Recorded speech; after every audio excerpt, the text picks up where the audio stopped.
সকালে ঘুম থেকে উঠেই ফার্স্ট কাজ আজকে হচ্ছে ব্যালকনিটা পরিষ্কার করা। এই দেখো, পুরো পায়রার দুষ্টুমিগিরি কী আর বলবো, অবলা জন্তু, ওদের তো আর কিছু বলা যায় না। তাই দেখো, সব ফেলেছে।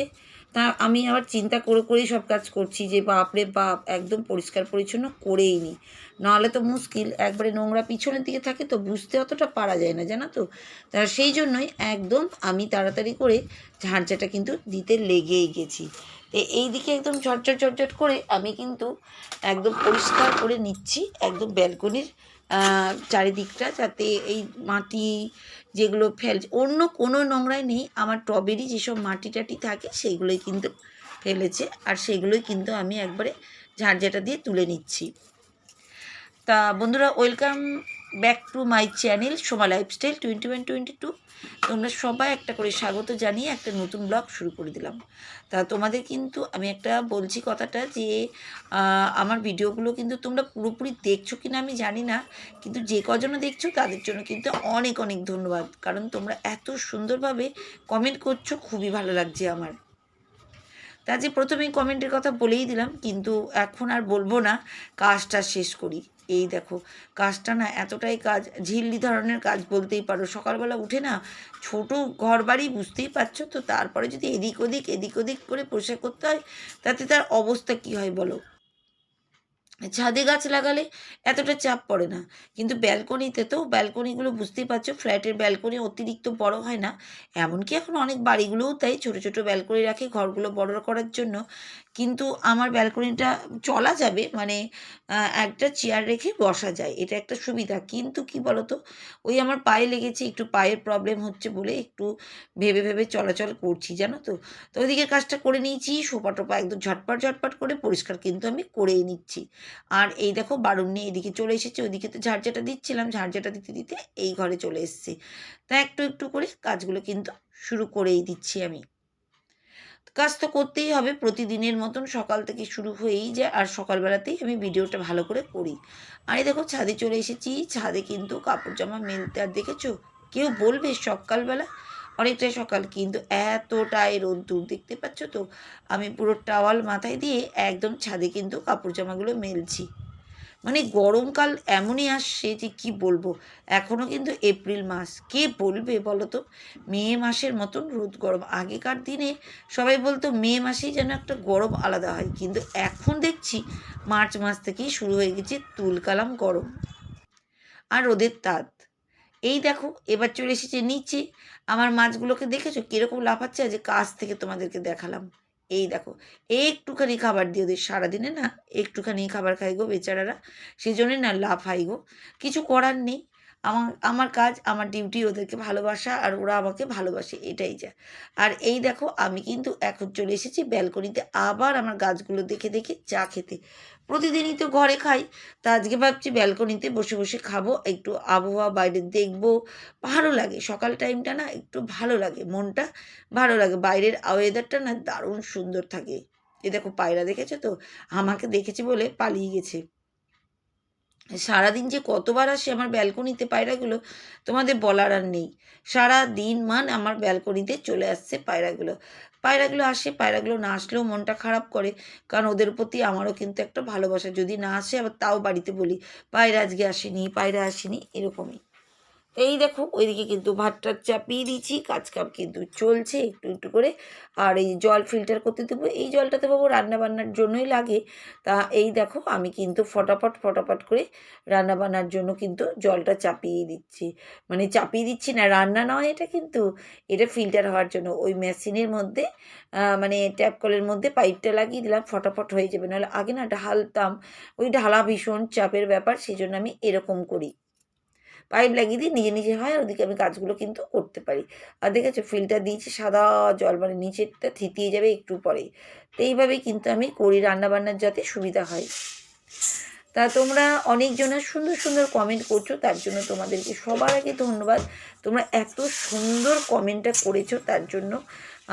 তা সব বন্ধুদের তো কমেন্ট আমি পড়তে পারি না, তোমরা জানোই। তা এক বন্ধুর কিন্তু কমেন্ট পড়ে নিচ্ছি, সে বন্ধুর চ্যানেলের নাম হচ্ছে রেহানা হাল হালদার। 6.12K সাবস্ক্রাইবার আর 2.4K মাত্র ভিডিও দিয়েছে। দারুণ সুন্দর চ্যানেল, আমি তো প্রতিদিনই দেখি এই দিদিভাইয়ের চ্যানেল, আর দিদিভাইও আমার চ্যানেল দেখে, আমি খুব হ্যাপি।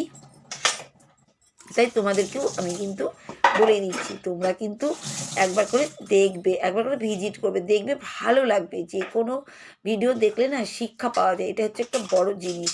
একে অপরকে দেখে কিন্তু অনেকটাই শিক্ষা পাওয়া যায়। তা যাই হোক, বন্ধু বা বান্ধবী কী লিখেছে সেটা তোমাদের সামনে তুলে ধরি। দিদি লিখেছে, দিদিভাই তুমি ঠিক বলেছ, লক্ষ্মী মেয়ের মতন ঘরের বউ সব কিছু মিলিয়ে কাজকাম করে নিলা, যে একটা হাট ছিল। একদম তুমি সত্যি কথা বলেছো গো। আমরা বলতে গেলে দেখো, লক্ষ্মী বউয়ের মতনই কিন্তু আমরা সব কিছু মুখ বুঝেই কিন্তু সব কাজ করি। প্রত্যেকটা বাড়ির কিন্তু গৃহিণী পৌঁড়ায়। তুমিও করো নিশ্চয়, আমিও করি। আর যারা যারা আছে আমার চ্যানেল দেখে তাদের সবাইকেই বলছি, সবাই সবাই, কারণ একটা দায়িত্ব নিয়ে সংসারে কাজ, সকাল থেকে উঠে আমরা কিন্তু বিনা পারিশ্রমিকে কিন্তু কাজগুলো করে চলি। কেউ কিন্তু এটার বুঝে না যে আমাদের কতটা কষ্ট হয়। আমরা কিন্তু শুধু সংসারকে ভালোবাসি তার জন্য, সেই জন্যই কিন্তু এই খেটে যাওয়া ভালোবাসা। সবাই দেখবে অফিসে যারা চাকরি করে বা বিজনেসম্যান যারা, তাদের কিন্তু একটা সময় আছে, একটা দিন ছুটি আছে, সেই ছুটিটাও কিন্তু আমাদের নেই। একটা ইনকামের পরে একটা ইনকাম বাড়িতে আসে, কিন্তু তার হাতের ইনকাম, কিন্তু আমাদের কিন্তু কোনো কিচ্ছু নেই। আমরা কিন্তু ভালোবাসি সংসারটাকে বলেই আমরা কিন্তু বিনা স্বার্থে কিন্তু সারাটা দিন কিন্তু কাজ করে চলি। আমি কিন্তু যেটা বলছি, যদি জানি না অপ্রিয় হলো কি না, আমার যেটা মনে হয়েছে আমি সেটাই বললাম তোমার এই কমেন্টটা পড়ে। সেই জন্য আমি বলছি, লক্ষ্মী মেয়ের মতনই কিন্তু আমরা, সত্যি তুমি যেটা বলেছো, লক্ষ্মী মেয়ের মতনই কিন্তু আমরা কিন্তু একদম সব কাজ করি। সব বউরাই কিন্তু একই অবস্থা। আবার অনেক মেয়েরাও আছে বাড়িতে সব কিছু দায়িত্বটায় পালন করে, তাই সেরকমই। তা যাই হোক, তোমাকে অনেক অনেক ধন্যবাদ এত সুন্দর কমেন্ট করার জন্য। এবার চলে আসি আমার ভিডিওতে। আর আজকে ওইদিকে হলো ডাঁটা আলু কুমড়ো দিয়ে, আর একদিন যেমন করেছিলাম সেম ওরকমই একটু চচ্চড়ি মতন করেছি। আর এদিকে ডাল, আর করব ঢ্যাঁড়স আলু ভাজা। ঢ্যাঁড়স আলু ভাজাটা মানে কেটে কুটে রেখেই দিয়েছি, চাপানো হয়নি। এই দেখো, এবার কিন্তু আমি চাপাবো বলে রেডি একদম। ওদিকে রান্নাগুলো কমপ্লিট হয়ে গেছে, আবার আজকে একটু বাইরে যাবো, আর যা রোদ্দুর পড়েছে। কিন্তু কি করব, বাইরের কাজ থাকলে তো কিছু করার নেই না। তাই তোমাদের দাদা ভাইয়ের সঙ্গে আমি একবারে বেরিয়ে যাই, যখন কাজ থাকে ওর সঙ্গে বেড়ালে কি সুবিধা হয়। তা আমি এখন তাড়াহুড়ো করছি। ঢ্যাঁড়স আলুটা ভাজা, এটা আমার মেয়ের জন্যে কিন্তু ফেভারিট, সেই জন্যে কিন্তু ঢ্যাঁড়স আলু ভাজা। আমি তো খেতাম না, তাও এই বছরে প্রথম তো, আজকে প্রথম করছি। এবছরে ঢ্যাঁড়স আলু ভাজাটা কিন্তু প্রথম হচ্ছে আমার বাড়িতে। তা আজকে কিন্তু খেয়েইছি, জানো তো। আমি এই ভিডিওটা তোমাদের বলেই দিলাম। আর এই দেখো কি সুন্দর যে লাগছে, একটু বেশি করেই আলু দিয়েছিলাম, আর ঢ্যাঁড়স এত ভালো লাগছিল যে কি বলবো। তাই দেখো, রান্নাটা পুরোপুরি কমপ্লিট হয়ে গেল। এই দেখো, এদিকে আবার জল টল আছে, মানে কি বলবো। তা আবার রুটি মুটি করতে হবে, অনেক কাজ গো, সংসারের কাজ তোমাদের বলে আর কি বলবো। যতটুকু উপরটুকুটাই তোমাদের দেখাতে পারি, ছোট্ট করে ভিডিওর মধ্যে দিয়ে দেখাই। সব কিছু তো আর তোলা যায় না, বলো তো। আর মেয়ে খাবে এদিকে আবার ম্যাগি, ওর জন্য করে দিচ্ছি ম্যাগি।